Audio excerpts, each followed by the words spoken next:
वंदे मातरम। आप सभी का नेटवर्क 10 में स्वागत है। मैं हूं संजय गिरी गोस्वामी और आज हम इस खास पेशकश में बात करेंगे कुख्यात डकैतों के बारे में। जी हां, जिनका नाम सुनते ही आम जनता, पुलिस, नेता तक सभी खौफ खाते थे।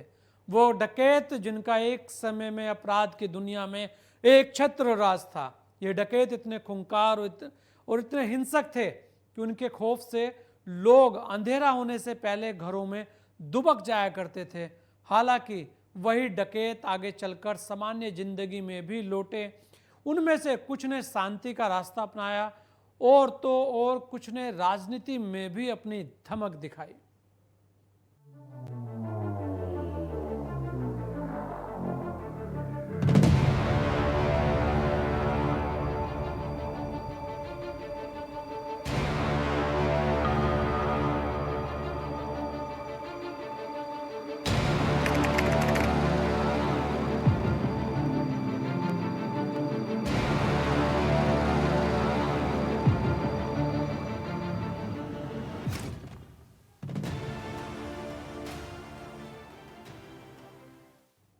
और इसी पेशकश में आज हम शुरुआत करेंगे एक बहुचर्चित नाम, महिला सांसद और हिंदुस्तान की सबसे बड़ी डकैत की कहानी के साथ।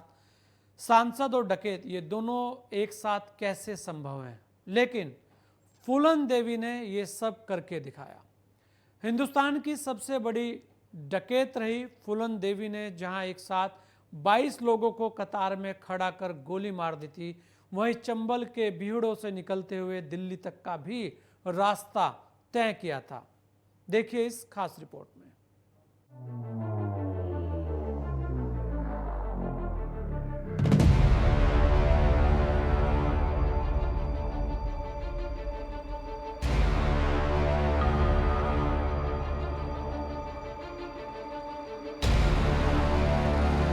हिंदुस्तान की सबसे बड़ी डकैत, ऐसी डकैत जिसने झेले जुल्मो सितम, फिर उठाई बंदूक और लिखी बदले की दास्तां। 22 लोगों को गोलियों से किया था छलनी। चंबल के बीहड़ से संसद तक की कहानी। फूलन देवी नाम सुनते ही कई तस्वीरें जहन में घूमने लगती हैं। कभी चंबल के बीहड़ में बंदूकों के साथ खूंखार रूप, तो कभी देश की राजधानी और संसद में सादे कपड़ों में हाथ जोड़े हुए मुस्कुराता हुआ चेहरा। जी हां, हम बात कर रहे हैं हिंदुस्तान की सबसे बड़ी डकैत फूलन देवी के बारे में, जिसने बचपन से ही परिवार और छोटी उम्र में शादी के बाद पति के जुल्मो सितम के दंश झेले। 1963 में जालौन के गांव गुरहा का पुरवा में जन्म हुआ। पिता का नाम देवी दीन मल्ला, संतान में सबसे छोटी थी। 10 साल की उम्र में चाचा ने जमीन हड़पी। फूलन ने इसे लेकर थाने में जाकर धरना दिया। पिता ने फर्ज से छुटकारा पाने के लिए 11 साल में ही शादी करवा दी। बचपन से ही जिद्दी स्वभाव की फूलन हर रोज लड़कों से लड़कर आती और शादी के बाद 35 साल बड़े पति ने कुत्ती सिंह मल्ला कम उम्र में ही यौन शोषण किया।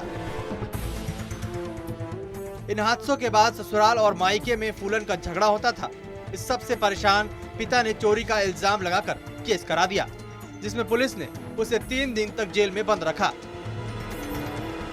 इस दौरान कई पुलिस वालों ने उसका रेप किया। जेल से आने के बाद पिता ने ससुराल भेजा। तब तक पति ने दूसरी शादी कर ली थी और उसे मारकर घर से बाहर निकाल दिया। यहीं से फूलन देवी के डाकू बनने की कहानी शुरू होती है। मायके ससुराल में जुल्म के बाद मल्लाहों ने मदद की। साल 1979 चंबल में डाकू बाबू गुज्जर ने पनाह दिया। बाबू गुज्जर की उस पर गंदी नजर थी और रेप की कोशिश की। इस दौरान राइट हैंड विक्रम मल्ला ने बाबू गुज्जर को गोली मार दी।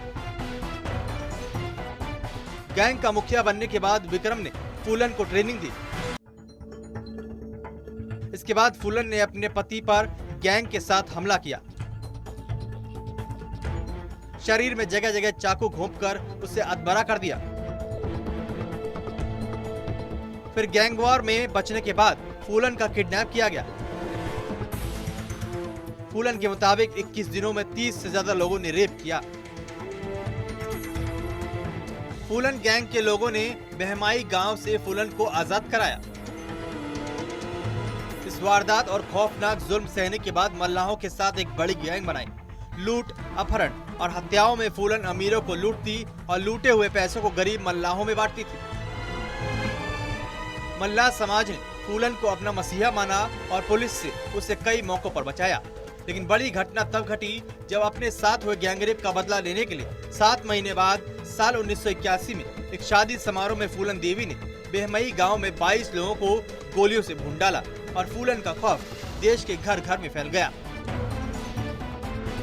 बेहमई कांड के बाद प्रधानमंत्री इंदिरा गांधी ने सेना की सबसे ताकतवर टुकड़ियों और एसटीएफ की टीमों को मैदान में उतार दिया। लेकिन तमाम मुठभेड़ों के बाद भी फूलन देवी गिरफ्त में नहीं आई और भिंड के एसपी राजेंद्र चतुर्वेदी के सरेंडर कराने के तमाम प्रयास के साथ फूलन की तबीयत खराब रहने लगी।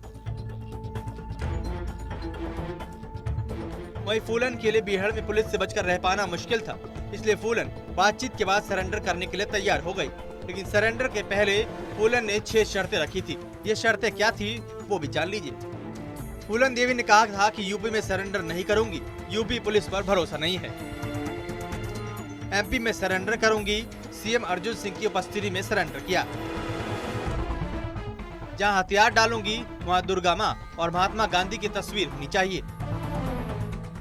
सरेंडर के बाद मुझे और मेरी गैंग के किसी भी सदस्य को फांसी न दी जाए। मुझे छोड़कर किसी को भी 8 साल से ज्यादा की जेल ना हो, बाद में रहने के लिए जमीन मिले।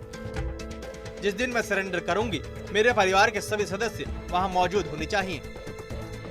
और आखिरकार सभी शर्तें सरकार तक पहुंची। अलग अलग लेवल पर कई मीटिंग के बाद सरकार मान गई। भिंड जिले में एक जगह तय हुई।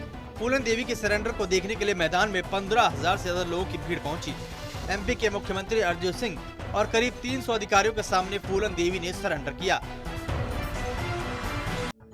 इसके बाद 48 मुकदमे लगाकर फूलन को जेल में बंद कर दिया गया। जेल में रहने के दौरान फूलन की तबीयत खराब हुई। उसके 2 ऑपरेशन हुए। 11 साल तक फूलन जेल में बंद रही। कोई सुनवाई नहीं हुई, कोई मुकदमा नहीं चला।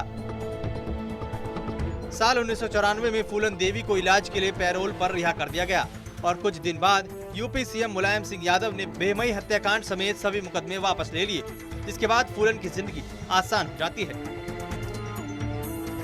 वहीं साल 1995 में फूलन ने उम्मेद सिंह नाम के एक व्यक्ति से शादी की और पति पत्नी ने बौद्ध धर्म अपना लिया।